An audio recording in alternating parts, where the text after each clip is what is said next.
મારું નામ ભરતભાઈ ગભાભાઈ ચૌહાણ, ગામ દયાળ, તાલુકો મવા લગાવી છે. અહીંયા 2 એકર જમીન છે અને 2 એકરમાં અમે લગભગ 15 લગાવી છે. અને આ જમીન આપ જોઈ શકો છો કે એકદમ ઊંચા નીચાવાળું છે.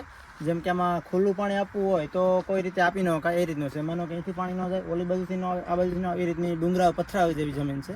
એટલે એમાં પાણી આપવું શક્ય નહોતું. પછી અમે આ ડ્રીપ વસાવી છે. તો ડ્રીપ વસાવી એટલે લગભગ આ 2 એકર છે, 4 થી 5 કલાકમાં કપાસ હોય તો આરામથી પી જાય. અને બાકી ખુલ્લું પાણી આપવું હોય તો લગભગ 2 દિવસ પાણી આપવું પડે. અને મજૂરોની પણ થાય અને જમીનનું જે ધોવાણ થાય, એટલે જેમ કે જમીનના માઇક્રોબ છે એ ધોવાય અને નીચે જતા રહે, અને એ બધી તકલીફ વધારે થતી હતી. અને આનાથી અમારે ફર્ટિલાઇઝેશન કરવું પણ સરળતા પડે. જેમ કે આમાં ખાતર આપવું હોય તો 2-3 મજૂરની જરૂર પડે, અને આમાં હોય તો આરામથી અમે ખાતર ખાલી 5-10 મિનિટમાં ડ્રીપથી અમે આપી શકીએ. એટલે એ પણ અમને ફાયદો થયો. અને બીજું અમને સરકાર તરફથી 50% સબસિડી મળતી હતી, અને પછી મોવા માર્કેટ યાર્ડ અને પીડીલાઇટ તરફથી બંને તરફથી અમને પ્રોત્સાહિત કરવામાં આવ્યા અને અમને સબસિડી મળે છે. એટલે એ પણ લાભ થયો. એટલે બધા ખેડૂતો કરે છે. અને અમે તો લગભગ 100% ડ્રીપ વાપરીએ છીએ. ડુંગળી હોય, પ્યાજ હોય, મગફળી હોય, બધામાં અમે ડ્રીપ વાપરીએ છીએ. આનાથી બહુ જ સારો ફાયદો છે.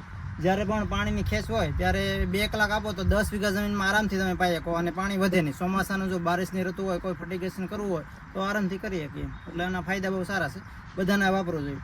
બીજું અમારું આ દરિયાકાંઠાનું છે ને, એટલે ખારાશની પ્રમાણ વધારે છે. જે એના હિસાબે જો ખુલ્લું પાણી પાઈએ તો બહુ જ પાણી પાવું પડે, એટલે વધારે પડતી જમીનમાં ખારાશ જાય છે.